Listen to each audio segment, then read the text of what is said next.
Welcome to the Braver Angels podcast, a new way of talking politics. I'm your host, Mónica Guzmán.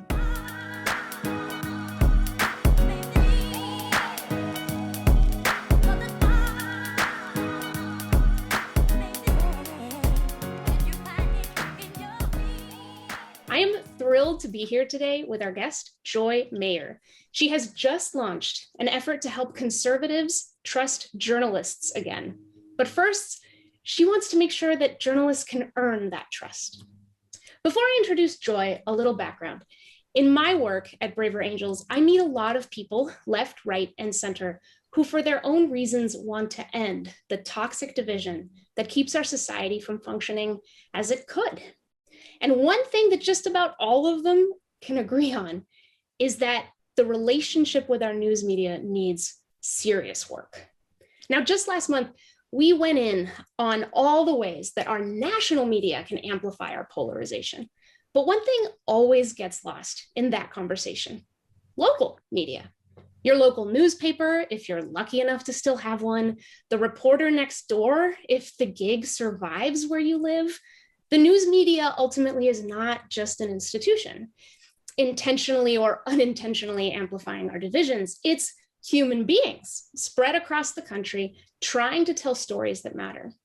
And then, of course, the news consuming public, it's not just some mass audience intentionally or unintentionally amplifying their favorite narrative. It's people looking at the headlines from wildly different perspectives through lenses shaped by wildly different lives. So my guest, Joy Mayer, is the director of the Trusting News Project, which I have to tell you is, in my opinion, one of the most important projects happening in the journalism industry right now. Why? Because it's daring to spark a conversation the industry is for the most part not having. It's a conversation about what it takes to tell stories powerfully and responsibly, not just for liberals whose views most journalists happen to identify with, but also for conservatives whose views are easier for many journalists to misunderstand, neglect, or dismiss. It doesn't mean they all do it, but it can be easier. Joy founded Trusting News in 2016 after 20 years as a working journalist and educator, and as a fellow journalist myself, who's followed and been so inspired by the passion you bring, Joy, to helping journalism improve against all the odds. I am so excited for this conversation. Welcome to the Braver Angels podcast. Thank you. That's quite an introduction, and I am thrilled to be here. I'm such a Braver Angels fan, and I've been really looking forward to this conversation. Woohoo! Well, let's start with the problem you're trying to solve. Something in this rift between journalists and folks who lean right politically. What exactly is the problem as you see it? And how did you come to know that it was really big? So poll after poll will give you slightly different numbers, but the same basic idea that when you ask people how likely they are to trust what they see in mainstream journalism, however you define mainstream journalism, that the biggest divide happens when you sort those answers according to political leanings. And what that means for me as a journalist is that a big chunk of the country doesn't trust us to do what we think we're here to do. The whole idea that we are documenting public life, helping people solve public problems, like agreeing on a shared reality is the relationship is broken. And if we can't be trusted to be the sort of storytellers of our community across political leanings, then at some point we have to just stop and say, then what are we even doing here? Yeah. Do we have a right to be doing what we're doing? Right. So what happens if we don't fix this? What happens if we just play out the dynamics as they are? Well, I mean, first of all, let me just say that trust in institutions has been declining for decades. Like, the problem with trust is not just a problem of people who lean right not trusting the news, and other people don't trust the news for other reasons. But we're here today to talk about people who lean right. And because, starting with talk radio in the 80s, with cable news in the 90s, like, as it becomes easier for people to pick the news that they want and to pick a specialized version of the news, and something we call confirmation bias, to pick a version of the news that confirms how you see the world, then it gets easier and easier to operate with different sets of facts, the whole idea of alternative facts. And so what happens is that the more we retreat into information that feels comfortable to us and that we think reflects our values and our priorities and our language and how we see the world, the less we're living in shared realities, which, is a problem in so many ways. It's a, not to put too fine a point on it, but it's a problem of democracy, right? Right. So you mentioned that there's a lot of data that give different numbers, but can you give us what's one statistic that really sticks with you about what this distrust ultimately adds up to? Well, the most stark poll result is that Gallup has been asking, they started asking in the late 70s, how likely are you to trust what you see in the news and to tell, accurate, responsible stories. And it peaked 3 years after Watergate in the late 70s, that 70-something% of people said they were likely to trust that. And then they didn't ask for a while, but they've been asking again for a couple decades now. And last year, when you sort that according to politics, 10% of people who identify as Republican said they had at least a fair amount or a great deal of trust in the news. Wow. The number overall hasn't changed that much because Democrats are increasing. And independents are up a little bit as well. Support for the news is stronger among some circles. But when you sort it by partisanship, it tells a pretty stark story. No kidding. Well, Trusting News has just launched a project called Reengaging the Right. And I'm really excited to talk to you about this and dig in. So tell us the story of the research you've done. You've surveyed more than 3,000 conservative or right-leaning people across the country. You collaborated with newsrooms to do this on the local level. What are you hearing from people on the ground who read the news, who are conservative or right-leaning, that really stands out to you? So we worked with local newsrooms, as you said, and 27 local newsrooms set out to have one-on-one conversations with people who lean right in their communities.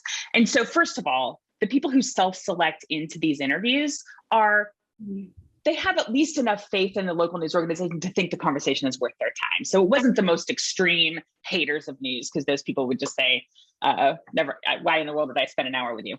But so we did 91 in-depth interviews across the country with people, huge local newsrooms, tiny public radio stations. And, the number one thing we heard is that journalists don't tell the stories of conservatives with any complexity or nuance, that we flatten out complex views and sort of rely on caricatures, almost like really broad strokes. Yeah. Can you give an example? I'd love to hear what does that look like for people? Yeah, sure. I mean, making some basic assumptions about if you think this, you must also think all these other things. Using really general language, like, for example, saying that, well, a really stark example was after the attack on the Capitol on January 6th, so many headlines said Trump supporters stormed the Capitol. Well, like, really? No, it was a tiny subset of people with very specific views. So things like that, where I think there's real laziness. And this happens in other ways as well. Like, millennials think this, the Hispanic voter thinks this. It's a problem. Those sort of lazy, flattened out narratives are a problem in journalism in general. But we definitely heard that it's a sore point for conservatives. Wow. Yeah. So it's the labeling. And you mentioned stereotypes. What specific stereotypes did the conservatives in your research keep coming back to that were being used against them? Like, which ones really kind of hit a nerve? Mm-hmm. A lot of people talked about the pain of being labeled as racist, the frustration with being labeled as uneducated, or sort of anti-science or anti-fact. Somebody said, I don't know why when you talk about, somebody we interviewed said, I don't know why when you talk about conservatives, you go to like, MAGA hat wearing, flag flying off the back of the truck people. Like, there's a lot of nuance here. And I might be atheist and a conservative. I might be pro-choice, but also pro-gun, like just all of the ways. I might be conservative because of specific social issues, or conservative because I believe in small government. There's so many ways to come at it. And it's just too easy for journalists, especially as their staffs keep shrinking and their resources and their deadlines are tight. It's getting harder and harder in some newsrooms to take the time to tell better stories. But the effects when we don't tell more complex stories, where we don't fuel curiosity instead of stereotypes, are just detrimental. Well, let's take a detour to something you just mentioned, which is the pain of the economics of local media. When people tend to talk about polarized media, we always go to the Fox Newses and the CNNs and the New York Times, which are not suffering the same kinds of economic hardships as local newsrooms. Why are you looking at it through the lens of local media? Why do you think this matters so much more, even though fewer people can all resonate with every local story? Well, I think first of all that local has such potential to build on some common ground. If we share schools and neighborhoods and restaurants and sports, we already have something in common. And so the same way that when I hear from a local doctor about what's happening in the local hospital and about COVID mitigation factors, that's way different than hearing about it from the CDC. It just is. So that sort of common ground is really important. And also, I mean, there's research that looks at what happens when communities lose their local news. And, the communities get more partisan. People are more likely to vote straight party tickets. So they have a more sort of polarized view of politics in general. Fewer people run for office. Like, there are reasons that local news matters a lot. And you're absolutely right. A lot of people don't realize that the local news business is in serious trouble because of the way, the advertiser revenue has changed, and more news organizations are relying on money directly from audiences. Demand is in a lot of cases skyrocketing for local news. I was just looking at statistics for web traffic in New Orleans and Baton Rouge this week, for example. People are desperate. There's a hurricane. People are desperate for information, and they turn to local news for that. But most of those people don't. I think it's 14% of people say that they pay for some sort of local news. So you want it to exist, but it's not part of our culture in a lot of cases to pay for it. Right, exactly. So those national stories, I tend to see them take over in some ways, and you take almost the cues from the national story told through this very general lens, and just assume that your community is kind of the same way, and you see those same divisions and polarizations in your community, rather than, like you said, if local is a place where you can find common ground, well, beginning there might actually be a path toward some healthier way of communicating with each other generally. Right. So local news done well is going to talk to local teachers about COVID mitigations in schools and what they hope families understand, and how they understand that it's inconvenient to send kids. And I'm in Florida, so big mask debates right now, So it is a more complicated, approachable, accessible, relatable conversation to talk to local teachers about what's needed, what they feel like is needed to keep their classroom safe, than it is to talk about lawsuits at the state level or, polling across the country about it. It's just different. Yep. So going back to your research then, off the detour, you had 6 takeaways for newsrooms, 6 big implications for how newsrooms can do some things differently, how journalists can do some things differently. So in the interest of like, oh my gosh, maybe we can depolarize media. Maybe it's possible. Let's tick those down. Which one comes to you first as something that's pretty key? Well, the first one was building relationships with people who have conservative and right-leaning viewpoints, and doing a better job of listening to them. And this is, this is true for journalists in a lot of ways, that they need to spend more time just listening to the priorities of the communities, but especially when their staff doesn't match their community. Right. So it seems like it might be a really good time to just go ahead and say that in my experience, many more journalists lean blue than red. That is true less in local communities than at the national level, for sure. 20-something% of journalists live in DC, New York, or LA. Is that right? The national 22%, I think. Jeez. And so if you're watching national news, you're getting information from a big blue city. That's just the way that is. It is less true in local communities, but even in local communities, the people who self-select into journalism tend to be people who lean blue, and I'm happy to say more about that. But in general, I think there are a lot of journalists who don't have a lot of people in their own social networks who lean red, who aren't hearing from people about their priorities and frustrations. I think as people sort of sort into different camps, and as people are more likely to spend time with people who see the world like them, as you said, journalists are humans as well, and we have social networks as well, and they tend to think a lot like we do.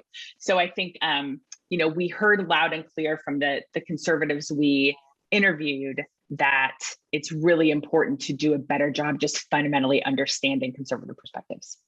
Right. So what, I guess I'll ask this. Have you seen an example of journalists who have done this step, taken this step and seen the difference, building relationships with people who have conservative and right-leaning viewpoints and listening to them? Well, a lot of the newsrooms that went through the interview project with us are in the process of doing that now, of thinking through what does that look like? Is that something I do informally? Some of the people who did the interviews said they were happy to stay in touch and sort of serve as sort of a sounding board. But we really heard from people that the journalists were realizing they had big blind spots. For example, one public radio producer said that they were doing a lot of coverage in his station in Pennsylvania about mental health. And somebody he interviewed said, I haven't seen you talk to any faith leaders. It's irrelevant to me if you do all this coverage of mental health and don't bring faith into it. And the journalist said that he didn't think that had come up. It genuinely had not come up in the newsroom, that was an element they should be considering as they dive into this. So it's that sort of thing where it's not on purpose. It's not that there's a journalist saying, we don't think that perspective is important. It's that we don't, we as humans decide what we think is worth highlighting based on our own experiences and interests, and we have blind spots. Right. If you don't see it, you don't know it's important. And then that replicates in all the stories you tell. Well, let's move on to the second one. And I've got it in front of me too. The second takeaway from your research for newsrooms: include a variety of voices from people with conservative and right-leaning views. And there's more to say about that, but yeah, go ahead. Yeah, you bet. I mean, this is where it's so important to realize what brings people to their political views and what they mean by that. One anecdote that really sticks out to me from the interviews that makes me think of this finding is that an editor in Vermont said that she was interviewing somebody in her community who identifies more libertarian but still right-leaning, who said, why does it seem like journalists think government is the answer to all problems? Why does it seem like if you go in search of a solution, you always think government is the solution? And so we had a very interesting conversation about how journalists are taught to hold the government accountable, the whole idea of being the fourth estate, the check on government. We're taught how to cover the court beat and the police beat and that sort of thing. But you know what? For people who don't see government as the answer, who think government makes situations work, what does it look like to hold the free market accountable? What does it look like to hold philanthropy accountable? What are the other places to turn for solutions, and how might journalists just not be seeing that? So understanding the full range of views and priorities can really help diversify the sort of the framing of the issues as we identify problems and potential solutions. Right, because otherwise you're missing so many questions that you could ask, and journalism is at heart about asking questions, right? Like being curious. It is, and about curiosity, right? About building insight and understanding. And too often it seems to be about finding information that sort of makes things simpler, like boiling things down. And there is a real benefit to boiling things down. You want me to take the complex budget document and boil it down, right? But when it comes to like, how are people feeling about this complex social issue? Don't boil it down. Don't put it in a tweet. It won't don't fit put it in a tweet. Resist it. Ask better questions about what brings people to their views and what people get wrong about them, and make sure that you're reflecting their views in a way that they would agree with and be proud of. So the next one is consider diversity of political beliefs and backgrounds when hiring for the newsroom. Now, this one, I look at this one and, you and I, the whole industry is going through a reckoning about racial identity and gender identity and leadership positions in newsrooms, and very much kind of overdue in a lot of ways. Diversity of political beliefs, not high on the list of newsrooms hiring priorities. Why not?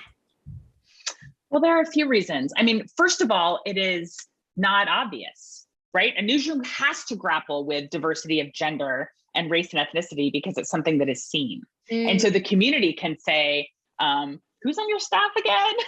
Who's covering this story again? And newsrooms have been, grappling with racial and ethnic diversity for a long time and not making nearly enough progress. It's such an important issue. When it comes to diversity of political thought, I think it is also part of the culture of journalism to value neutrality to value the ability to stand apart from who we are as journalists and do our work sort of separately from what we bring of ourselves to our work. And part of that means we don't really talk about it. There are a lot of default assumptions and default culture in newsrooms, but we do not go around newsrooms talking to each other about who we voted for or about our political background. So some of it is that we think, a lot of journalists they'll register independent, or they won't register with a political party. We don't put campaign signs in our yards. Like, we just don't engage, right? And so I think the important thing for journalism to think about is not getting enough people who vote each way or vote for each candidate, but this idea of intellectual diversity, which is really what diversity is about in general, right? Getting people who see the world differently.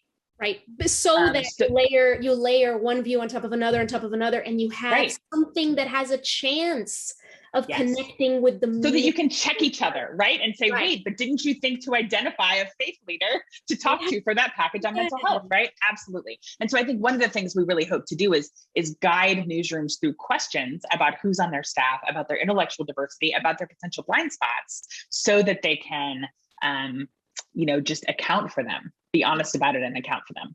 And this is not something a lot of newsrooms are used to talking about or excited to talk about necessarily, but I think it's really important. Well, I feel with this one, to complicate it, which is what we should be doing. Yes, please. I want to go back to something you said earlier, which is that journalists tend to self-select. Liberal people tend to self-select as journalists, if that's fair. So I know we don't have a ton of clear data, but I wonder if you could give us, what we know that tells us that is generally true. And if it is true, which it seems to be, how in the world do you even hire more conservatives for newsrooms anyway?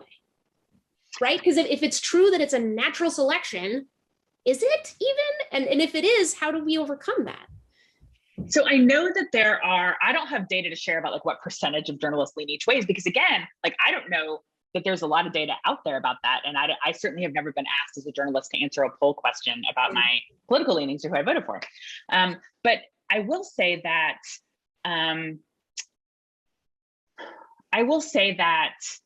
there are a lot of ways to get at intellectual diversity besides there are things newsrooms could do, like hire more from Midwest journalism schools, right? And not just from fancy coastal journalism schools. There are ways to talk about, do you have any veterans in your newsroom, or people with military or law enforcement backgrounds? Do you have people who grew up in small towns? There are ways to get at that sort of diversity of experience besides who did you vote for?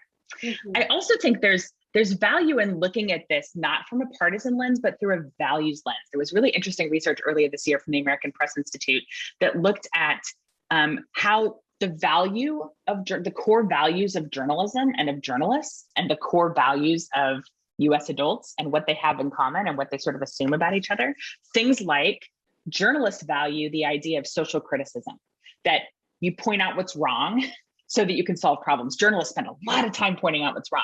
Turns out the majority of American adults don't love that. They don't really want to read about what's wrong, and they don't agree that necessarily makes communities healthier or stronger. Mm-hmm. Another basic is accountability, like being that check on government, right?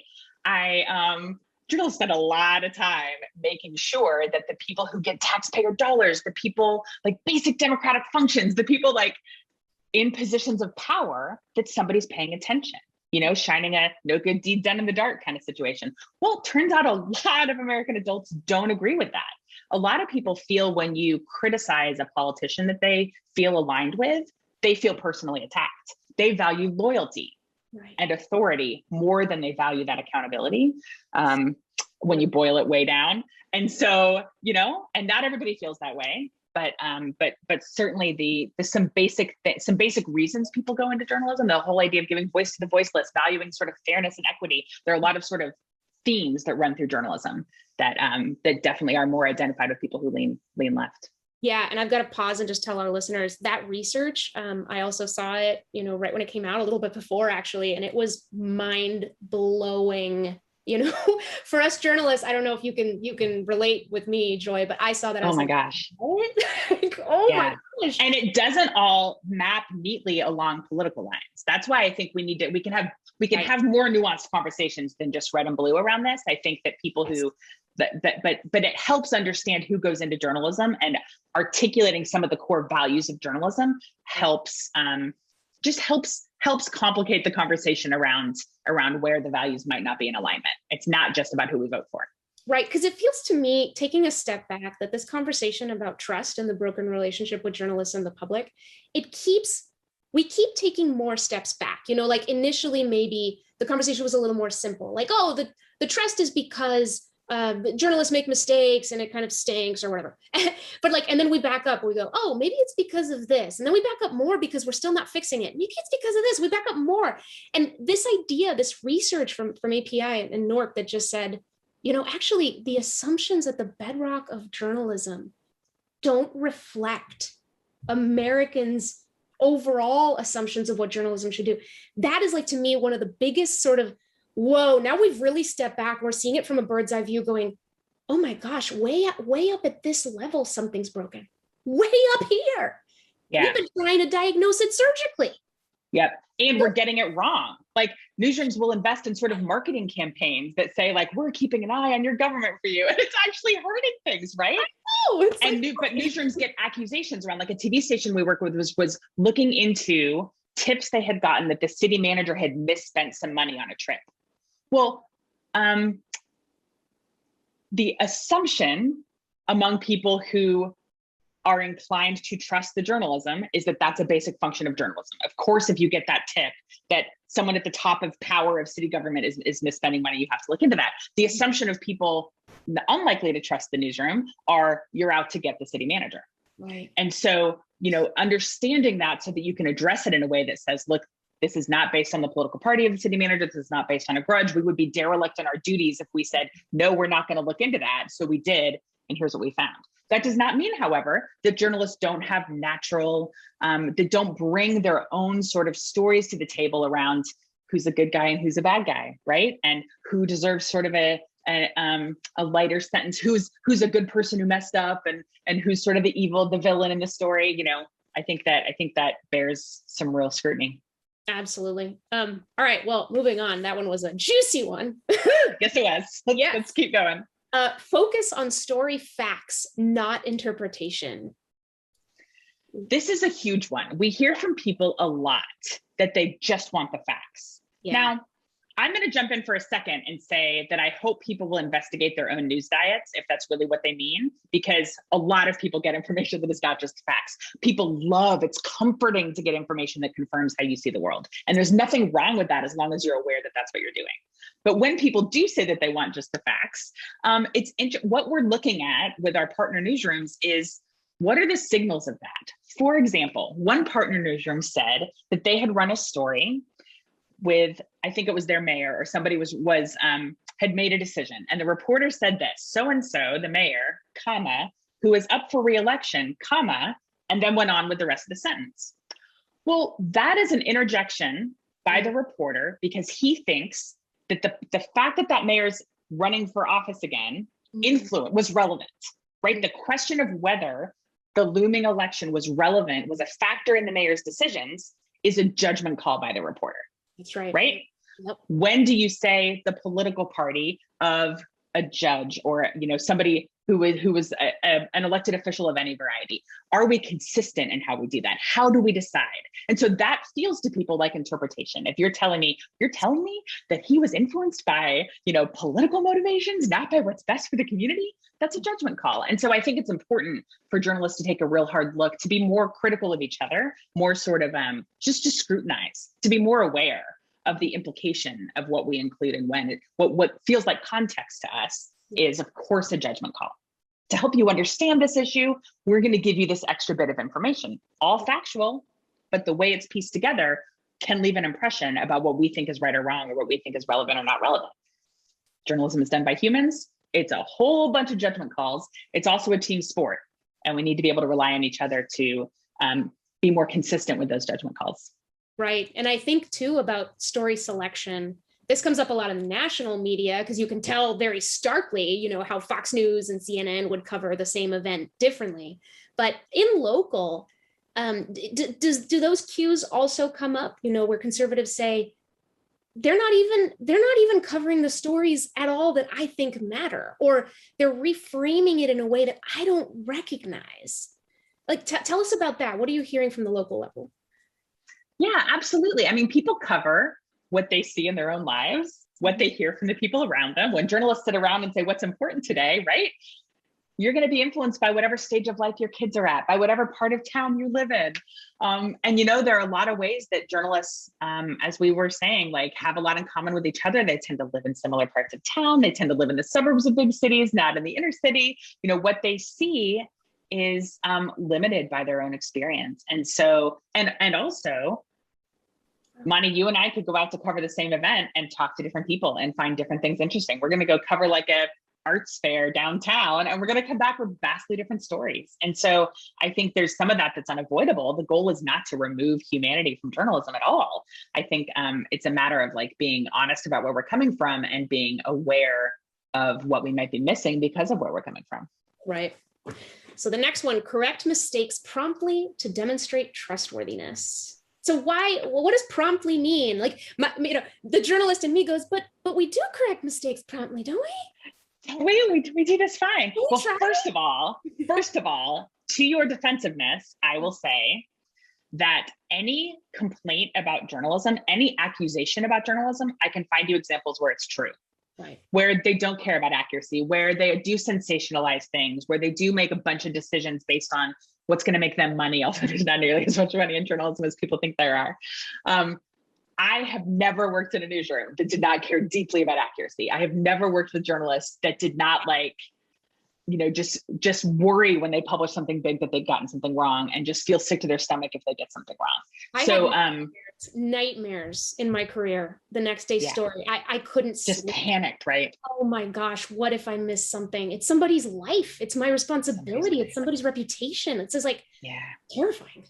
Yeah, it's a huge responsibility. And in many, many newsrooms, journalists take that responsibility incredibly seriously. And there are, a lot of attention paid to that.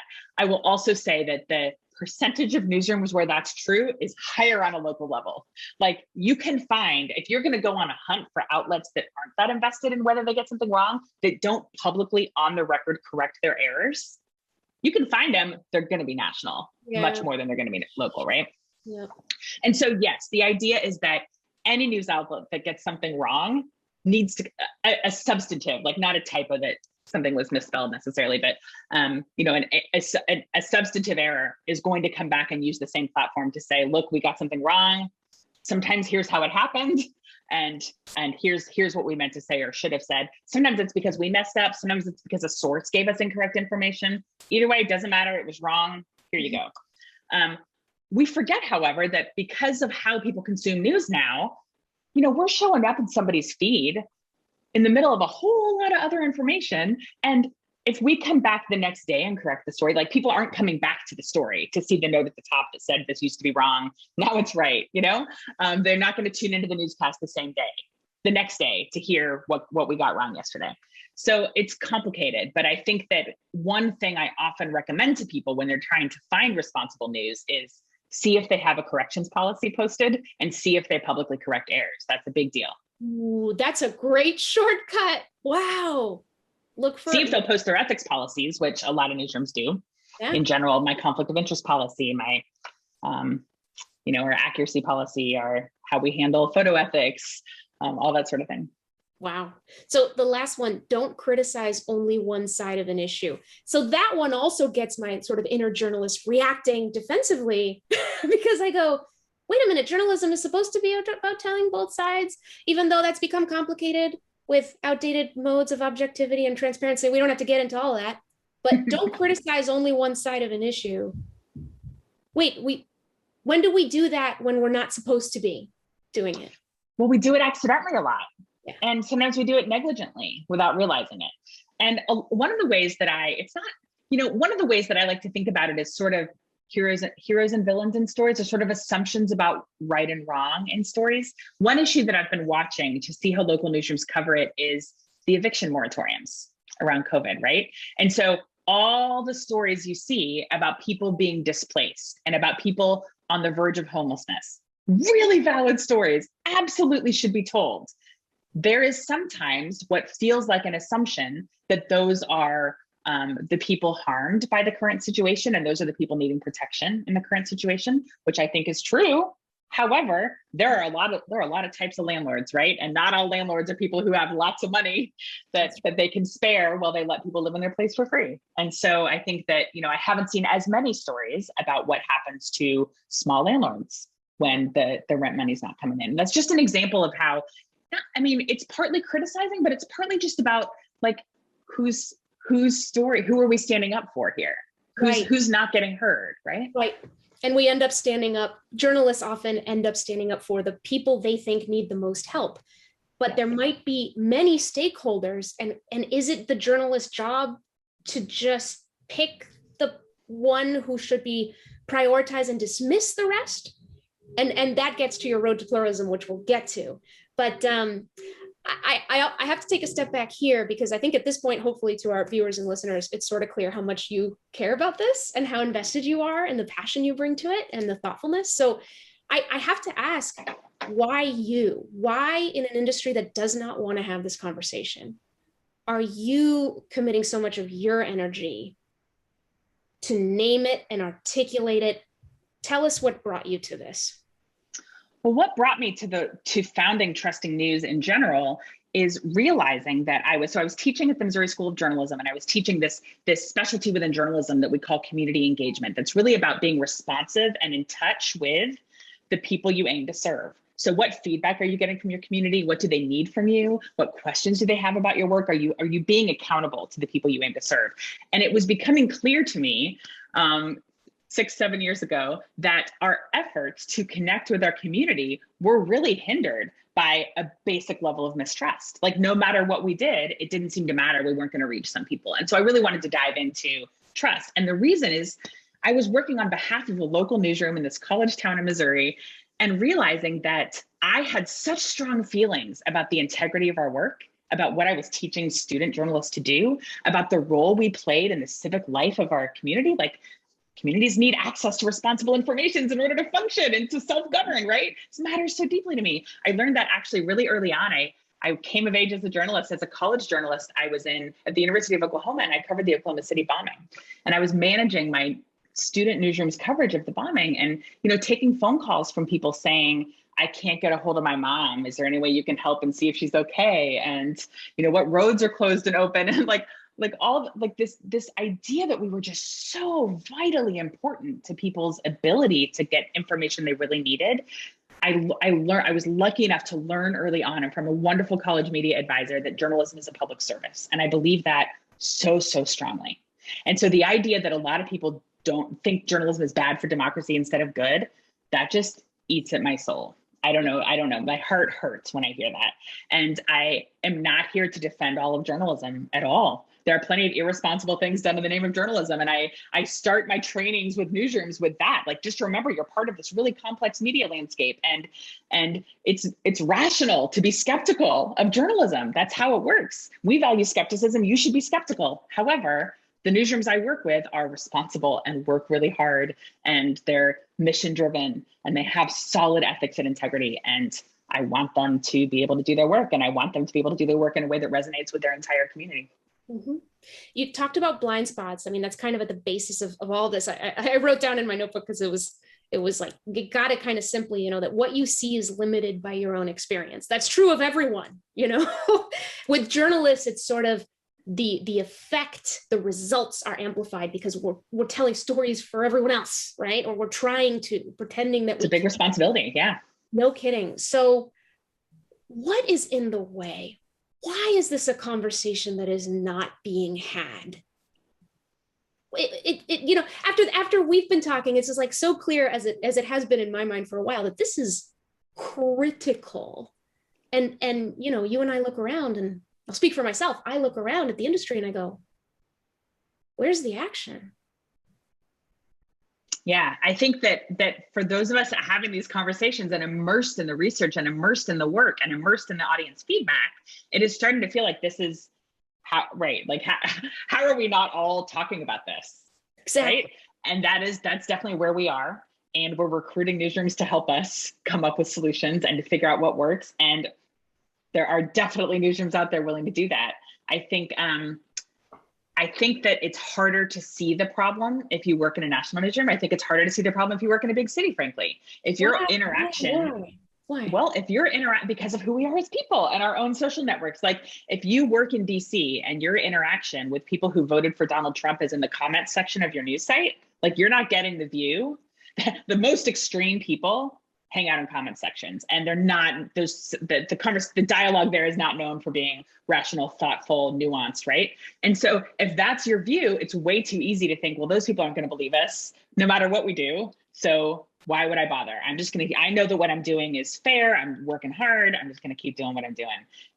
And it is hard to explain how busy journalists are these days as newsroom staff shrink. So, my local newsroom used to cover 3 counties and have 5 bureaus and 250 people in the newsroom. And now it's like 30 or 40 people in the newsroom, covering a much smaller area, but still. So the amount of time they have available to step back and say, what are we really doing here? How's this working for us? They've got 3 stories to write today. And so I'm one of the things I'm hoping to do is work with newsrooms to find solutions so that we can help journalists find answers who don't have time to be participating in experiments and reading research and spending days and days talking about this. Right. It gets back to you were talking about laziness, right? But if we look at it generously and empathetically, it's a resource strain. There's no time. I mean, I was in a newsroom where part of my job, honestly, was just to get a lot of clicks to this one blog that I was doing. And so what I would do would be hover over Google Trends, just hover and write about whatever was trending. It's like horrifying to think that that was the value, but that's what got my newsroom what it thought it needed, what it probably just needed, which was the page views, which was the ad impressions, which was the way to survive. And this, by the way, was at the Seattle Post Intelligencer just after it shut down, was one of the largest metro daily newspapers to shut down. Oh my goodness, right? So it's like, you do what you gotta do. You do what you gotta do. Do what you gotta do to keep your job. It is still a business. And so that's part of this dynamic, is that if more people who are rich and white and lean blue if that's who's giving you your money, then that's who, in some ways, that's who you're listening to for feedback. If that's who's reading you, that's the audience data you're looking at to see what's getting read or what's getting watched or what's getting listened to. Mm-hmm. And so, the whole separate conversation about answers for the newsroom business model and funding. I think there's a different mission in public media a lot of times around sort of serving everybody and covering everybody. But that's definitely part of the dynamic. Yeah. I feel remiss if we don't bring up one thing that we haven't talked about, and that's conservative media. So, I have my parents, close friends, I'm a blue, but I know a lot of reds who are quite satisfied with conservative media that they follow. So are we making an assumption here that there is a relationship even to restore? I mean,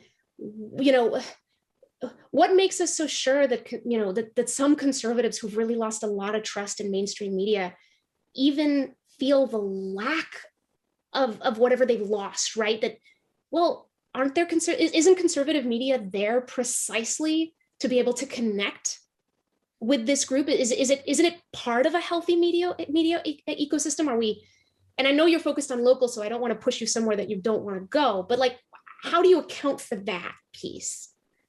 I think absolutely partisan media is a part of a healthy media diet and healthy media landscape. Absolutely. I think there are many different types on the right and the left. There are, people who sort of analyze and offer commentary and reporting and fact checking from a certain bent. I subscribe to the Dispatch and listen to them a lot, and I'm a big fan. And I think their podcasts, their writing, just really thoughtful analysis and they do fact checks, which a lot of conservative media do not. Big fan. Then there are media on either side. The right is very, very good at it. That does much more extreme analysis, much more things that feel like entertainment, things that really highlight conflict. Mm-hmm. And I have a family member who's very into this. His YouTube diet is all people on the right and the far right who are angry at the world and are very happy to tell you why you should also be angry at the world. And that it does happen on both sides. And so I think it's just very important to look at whether who you're listening to is honest about where they come from, whether they seem like they are there to inform you and help you understand the world, or whether they are there to push your outrage buttons so that you click more, whether they are there to, whether they are willing to let into their narrative information that contradicts their basic worldview. That's a big one for me. And that is a sign of fairness for me when I think, if this study did not say what this right-wing YouTuber wanted it to say, would he be covering it or would he be ignoring it? The willingness to go where facts lead you, as opposed to only it's not that what he's saying is inaccurate necessarily, it's that he's self-selecting the version of the world that specifically gets people to click and confirms your worldview. So that's what concerns me, is when people don't realize that the people they're handing over their trust to, the people they are trusting to help them interpret the world, are benefiting off of outrage and are only sharing things that fuel the outrage. And like you said, that happens on both sides. I want to be clear that that's not like a only right-wing media, not at all, right? I mean, you have the Dispatch, you have a lot of responsible storytelling happening everywhere. But like you said, there's different values on, along the spectrum of these different perspectives. So of course, media sort of looks different, and it's not necessarily unhealthy. I love what you're saying about awareness. It's just like, well, yeah. And let me also say that a lot of those national outrage factories are getting information on the backs of local news. So you might turn into a YouTuber who's telling you what's wrong with the Chicago police and all the crime in Chicago. And then you pull up the story and you realize that their only sources, they didn't have somebody at the press conference of the Chicago police, right? They're quoting selectively from the Chicago Tribune, but none of that web attention and dollars are actually going to support the Chicago Tribune, who's putting a body in the chair at the press conference of police. Yes. Oh my gosh. All right. Well, we had talked earlier about there are two sides to any relationship. Your research is focused on, what's the reckoning that journalists themselves need to do. And we talked about the blind spots. We talked about, look, you may not be thinking about it this way. It's not your fault necessarily, but you are responsible for trying to overcome these blind spots. You have to. Let's turn to the public's side of the relationship. You mentioned the information diet, and you've mentioned awareness. What else seems like, what else seems like, what does repairing the relationship look like for the news reading public? I love this question.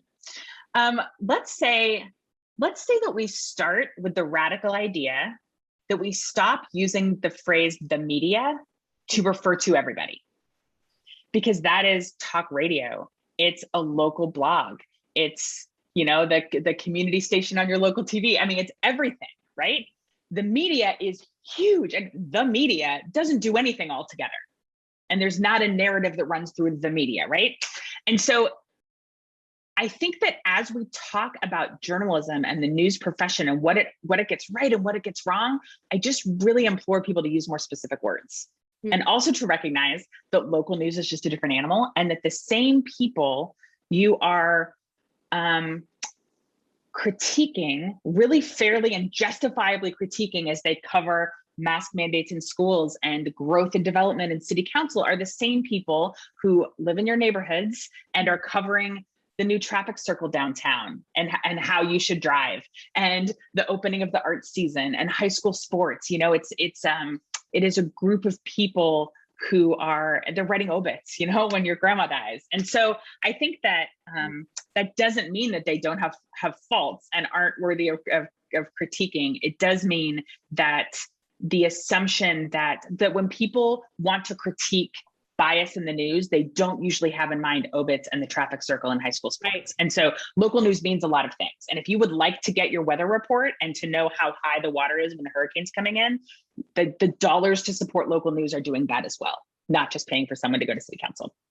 Yeah. So it's almost like mindset. It's like remembering, who's making it and who's. Yeah, absolutely. I think that I think that one of the things I work with journalists on is this notion of transparency and how we sort of pull back the curtain on what we do. So like a TV station we work with, the news director wrote a column this week about a conflict of interest that he had and why he pulled himself off the story. He said, we were investigating somebody and my wife, the nonprofit my wife runs, has a connection to it. So I recused myself and all news decisions were made by other people. That's not something journalists typically do. We take it for granted. Of course, I'm not going to edit a story about something my family has a connection to. I would never do that. And yet we don't talk about it. So it's on journalists to talk about it more, but I do wish that the public had more of an assumption and understanding that a lot of journalism and the vast majority of local journalism is based on this really solid foundation of sort of ethics and integrity and care, people who care deeply about doing responsible work. Mm-hmm. So you were saying that it hurts your heart, it hurts mine too, when people talk about, media not being a public service, that it's actually hurting America, right? That the media is hurting us, the media. The media. There's kernels of truth to that, right? We know where that comes from. What's it going to take? What's it going to take for everyone across the political spectrum to believe that people tasked with storytelling of our very complicated society are doing a public service? It's going to take journalists willing to show up with humility and investigate what they're doing in a way that allows them to make meaningful changes.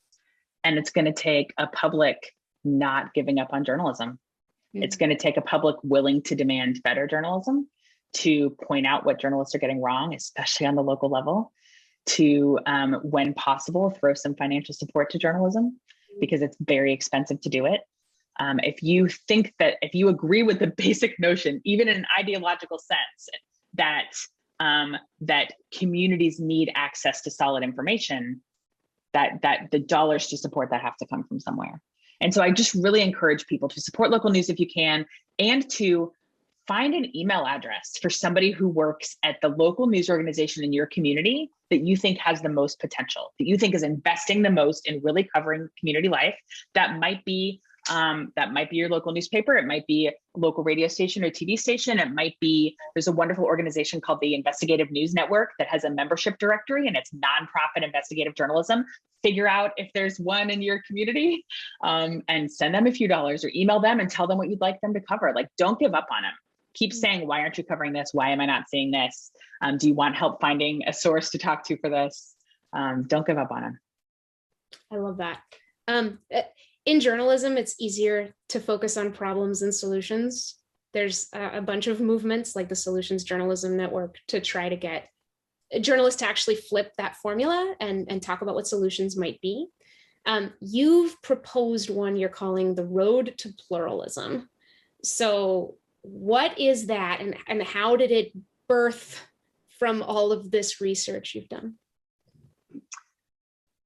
As we focus on the world we want to create rather than the world we're frustrated with, pluralism to me is a really powerful notion. It's the idea that there are different ways to look at the world that have validity, and that we can respectfully work together, that we can engage with the best versions of each other's arguments, that if we the people are going to engage in this experiment together, that we need to do so from a place of sort of common purpose. And so for us, the road to pluralism is about local journalism, especially our ability to serve people across the political spectrum and across life experiences. It started with this deep research, the Reengaging the Right interview project, because we know we have the most ground to make up there. But as I mentioned, it's across the spectrum. It's across people's worldviews. And there are plenty of people on the far left who have a lot to complain about what they see as sort of corporate media that's not willing to stand up for what's right, and that favors sort of false balance instead of like taking a stand, There's a whole section of our work that's focused on building trust with communities of color who are well familiar with the attitude that the news is not made for and by people like them, and that they've been sort of harmed by journalism. So pluralism for us is really about understanding the diversity within the communities we aim to serve, and creating journalism that is more accessible and more relevant and feels more resonant with people across that spectrum. So for our listeners who are intrigued or curious, or may even want to support this work, how can they learn more? Our website is trustingnews.org, and we have links to things that we've written about this road to pluralism. You can see a list of the newsrooms that work with us. It might be interesting to sort of take a stroll through that list and see if your local news outlets are there. And we are, and I am just thrilled to hear from people who have ideas about how journalism could be better. My email address is joy@trustingnews.org, and I would be very pleased to hear from folks who have ideas and questions about the work. Awesome. Joy@trustingnews.org. Joy Mayer, thank you so much for this conversation. I had so much fun. Me too. Thank you for having me. And thank you for the work Brave Angels is doing. I'm personally, I've been through a couple workshops. I'm just learning a ton from it. And I think that journalists have a lot to learn from the work you guys are doing. Well, thank you. And to all our listeners, don't forget to hit subscribe to this podcast if you haven't already. We've got a lot more great conversations coming your way. We're always glad you're here. We need you. We need you in these conversations. Let us know, media@braverangels.org, who you want to see come on the podcast, what you'd like to see us tackle next. We are all ears as always. Have a great day, everyone, and let's go build a house united.